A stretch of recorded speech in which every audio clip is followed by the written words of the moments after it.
Video को पूरा देखें, आधा अधूरा छोड़ने पर आपको पाप लग सकता है। दोस्तों, मकर संक्रांति साल में एक बार आती है, तो भैया एक लाइक तो बनता है। दोस्तों, मकर संक्रांति आने वाली है और मकर संक्रांति पर तिल गुड़ की खुशबू चारों ओर समाई रहती है हवा में। और इस बार तो महाकुंभ की महक भी चारों ओर फैली हुई है। महाकुंभ जो हर 12 सालों में आता है, महाउत्सव जो हम सबको धर्म, संस्कृति और प्रकृति का सुंदर संगम बनकर पवित्र नदियां गंगा, जमुना, सरस्वती के संगम को जोड़ता है और मकर संक्रांति यानी मकर राशि को दर्शाता है। सूर्य की संक्रांति जब होती है यानी सूर्य का एक राशि से दूसरी राशि में प्रवेश होता है। मकर संक्रांति पे सूर्य देव धनु राशि को छोड़कर मकर राशि में प्रवेश करते हैं, जिससे उत्तरायण की शुरुआत होती है। गुजरात की पावन धरती पर इसे मकर संक्रांति पतंग उत्सव की तरह मनाया जाता है। वहीं पंजाब में, उत्तर भारत में इसे लोहरी के रूप में मनाया जाता है। यूपी, बिहार में इसे खिचड़ी पर्व के रूप से जाना जाता है। तमिलनाडु में इसे पोंगल के नाम से बोलते हैं। असम में माघी बिहू कहते हैं। कर्नाटक में सुगी हब्बा, केरल में मकर और कश्मीर में शिशु संक्रांत बहुत सारे नामों से जाना जाता है।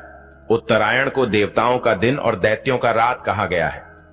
सूर्य के मकर राशि में प्रवेश के साथ ही दिन बड़े होने लगते, धीरे धीरे रातें छोटी सी होने लगती है और सूर्य का तेज आज के दिन से ही बढ़ने लगता है।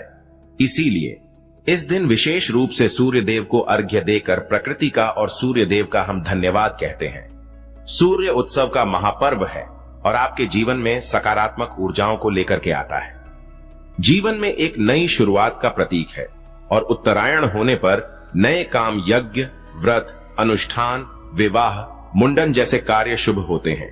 क्योंकि अभी मलमास चल रहा है जिसमें कोई भी शुभ कार्य नहीं किए जाएंगे, तो उत्तरायण होने के साथ ही ये सभी शुभ कार्य की शुरुआत हो जाएगी। उत्तरायण को इतना शुभ माना गया है कि गीता में तो कहा गया है कि उत्तरायण काल में शरीर का त्याग करने पर मोक्ष की प्राप्ति होती है। यानी शुक्ल पक्ष में मृत्यु होने पर मनुष्य जन्म मृत्यु के बंधन से मुक्त हो जाता है। और इसी कारण से महाभारत काल में भीष्म पितामह ने 50 दिन तक बाणों की शैया पर रहने के बावजूद अपने प्राण नहीं त्यागे थे। सूर्यदेव के उत्तरायण होने की प्रतीक्षा की थी और जब सूर्यदेव उत्तरायण हुए तब उन्होंने अपने शरीर का त्याग किया था।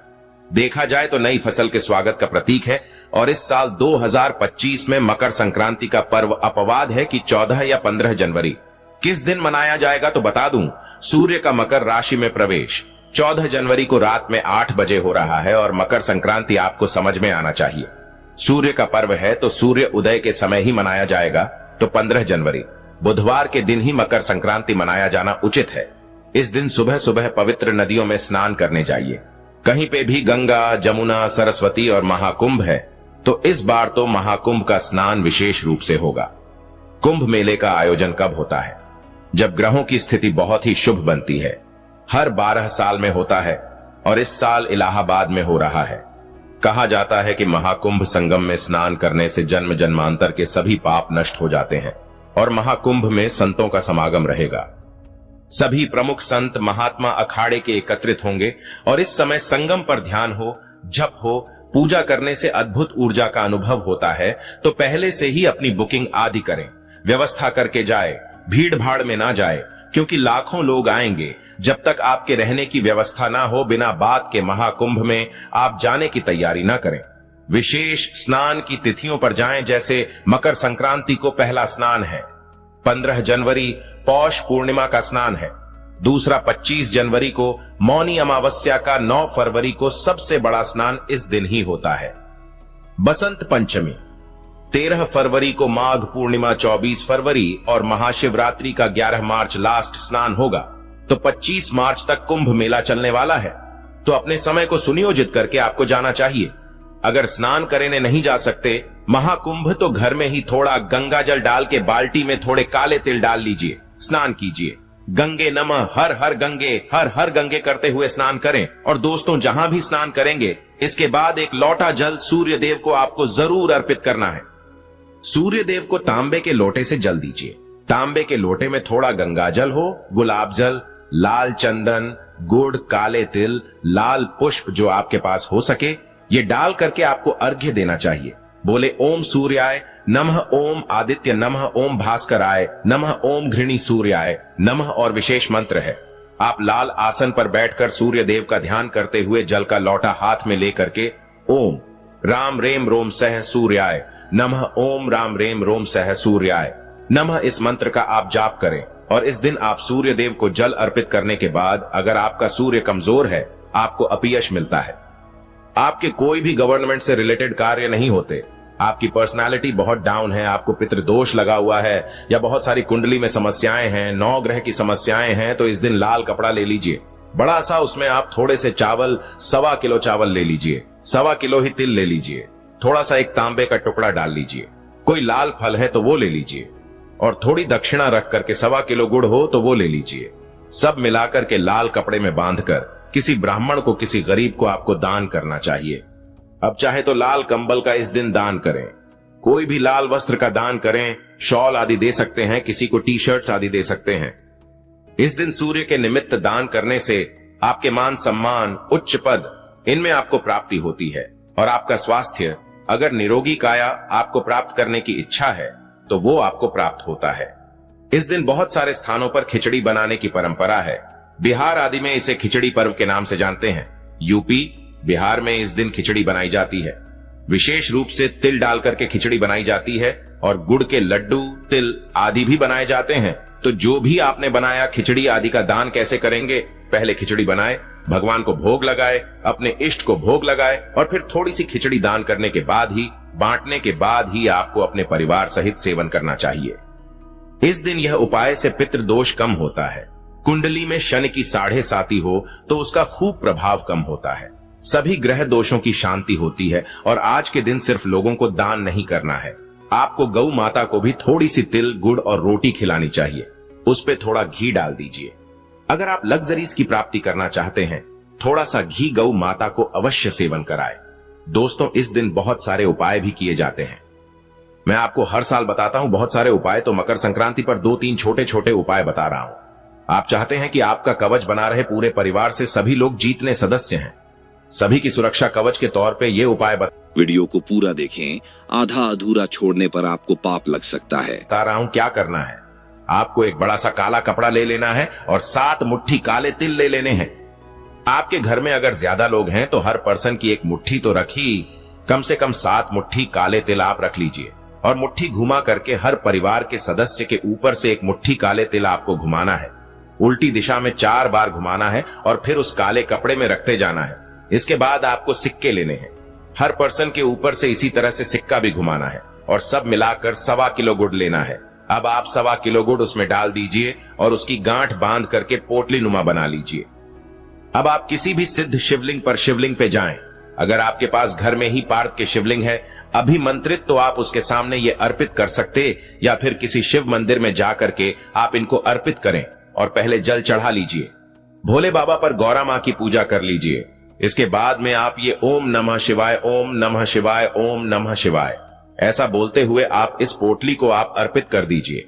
आप देखेंगे आप लोगों के घर पे जितनी भी नकारात्मक ऊर्जाएं हैं, बुरी नजर है, किसी ने कुछ किया धरा, वो सभी उतरते हैं। और ये छोटे से उपाय से ये आपके घर जीवन में सुरक्षा कवच का काम करती है। इतना ज्यादा नहीं कर सकते तो आप एक काम और कर सकते हैं, सूर्योदय के पहले करना है।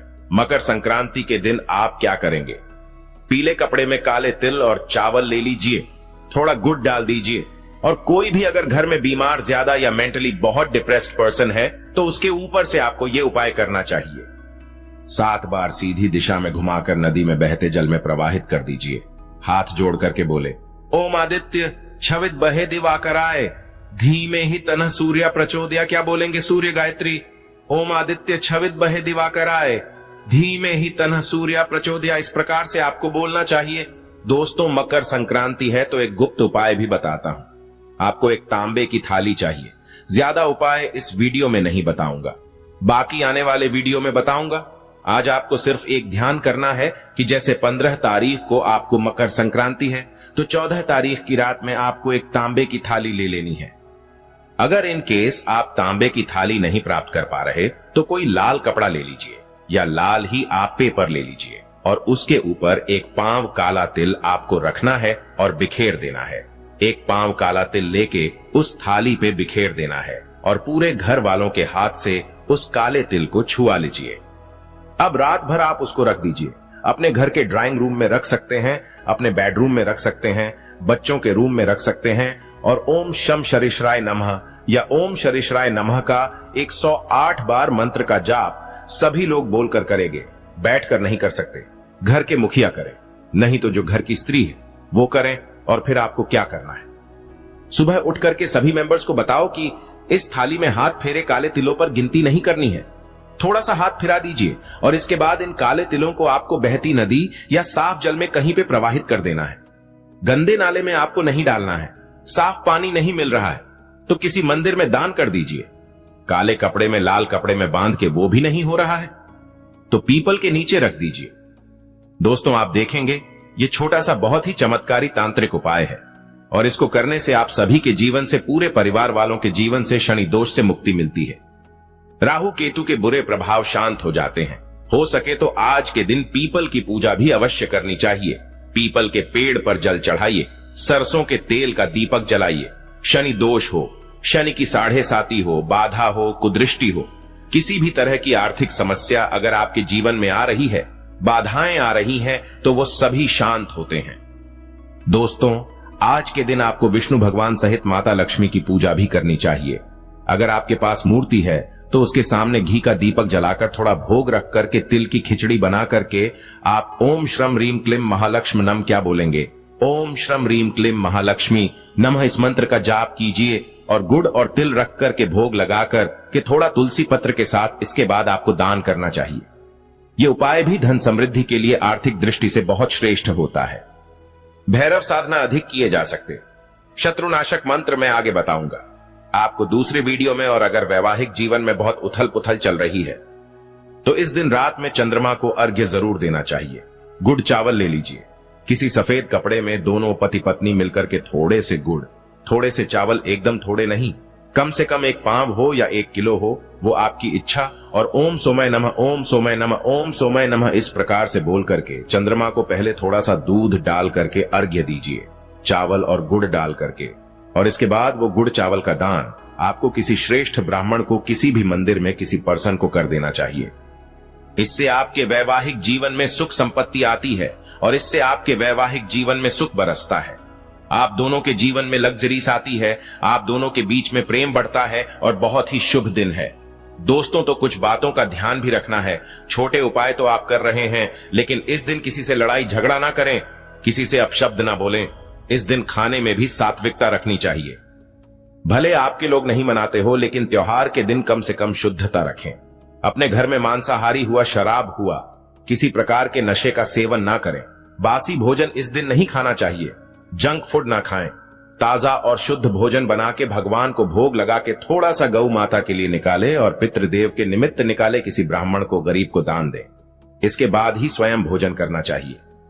प्याज, लहसुन, मांस, मदिरा आदि का सेवन ना करें, बिल्कुल बचे। इस दिन तिल, गुड़, खिचड़ी, ये चीजें, दही, चूड़ा, ये खाया जाता है। आज के दिन इसको खाएं और दान करें। दान भी आपको जो इच्छा हो वो करें। 14 चीजों का दान बताया गया है, तो कोई भी चीज आप 14 जगह दान कर सकते हैं। सीधे कच्चे अनाज का दान कर सकते हैं। कंबल आदि का दान, बहुत ठंड होती है। साधुओं के आश्रम में आप भोजन करा सकते। जहां आपकी इच्छा हो वहां पर आप थोड़ा दान पुण्य करें। गौ माता के चारे का दान करें और दान पुण्य करते समय ध्यान रखें, किसी भी प्रकार का घमंड या अहंकार नहीं होना चाहिए। पूरी विनम्रता और श्रद्धा के साथ दान करें। इस दिन आप कोई भी प्रकार के नकारात्मक विचार हो, मन में शंका हो, आप सभी चीजों से दूर रहे। महाकुंभ है इस साल, तो सभी देवी देवता महाकुंभ में स्नान करने आते हैं। आप भी हो सके तो महाकुंभ नहीं जा सकते तो घर में ही जल लेकर के आप महाकुंभ का ध्यान करते हुए, तीनों नदियों के संगम का ध्यान करते हुए आप स्नान करें। मकर संक्रांति पर ध्यान रखे बिना स्नान के नहीं रहना चाहिए। सुबह जल्दी उठ करके स्नान करना है और स्नान करने के बाद 1 लोटा जल आपको जरूर सूर्य देव को अर्पित करना है। सूर्य देव की पूजा करनी है और सूर्य देव को जल दिए बिना इस दिन भोजन करना अशुभ माना जाता है। किसी का भी अपमान ना करें। गुरु हो, बुजुर्ग हो, माता पिता हो, कोई पति पत्नी आपस में हो, संतान हो, किसी को भी मारे पीटे नहीं। विनम्रता के प्रतीक का दिन है। नकारात्मकता, क्रोध, अहंकार, इनसे बच के रहे आज के दिन पूरी श्रद्धा से जो भी उपाय करेंगे, दान पुण्य करेंगे, स्नान करेंगे, पूरी श्रद्धा और निष्ठा से करें। आप देखिए दोस्तों, ये दिन प्रकृति और ब्राह्मणीय ऊर्जा के प्रति आभार व्यक्त करने का दिन है। वैज्ञानिक दृष्टि से यह पृथ्वी के झुकाव और सूर्य की स्थिति में परिवर्तन का प्रतीक है। तो इस दिन के आध्यात्मिक, वैज्ञानिक और ज्योतिष महत्व को समझते हुए, धार्मिक दृष्टिकोण को समझते हुए आप समझे और अपनी फ्रेंड्स, फैमिली, मम्मी, पापा, भाई, बहन, बच्चे सभी को समझाएं कि इस दिन का महत्व क्या है। शनि और सूर्य के शुभ योग के कारण आपके कामों में जो सुधार होने वाला है, उसका लाभ उठाए तो कर लीजिए।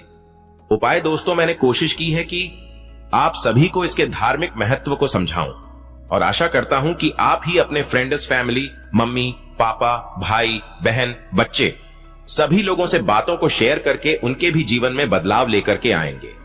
आज के लिए इतना ही दोस्तों। आप सभी को मकर संक्रांति की हार्दिक शुभकामनाएं। तैयारियां कर लीजिए क्योंकि बहुत कम समय बचा है। और भी उपाय बताता रहूंगा, तो कनेक्टेड रहिए। Wish you only very happy Makar Sankranti 2025 और नव वर्ष की आप सभी को बहुत सारी उन्नति दें। इसी सच्ची कामना के साथ आज के लिए इतना ही। निरोगी रहे, स्वस्थ रहे और माता रानी का ध्यान करते हुए, शिव शक्ति का ध्यान करते हुए 2025 में आगे बढ़े। यही मेरी आप सभी से प्रार्थना है। कमेंट में लिखें हर हर महादेव।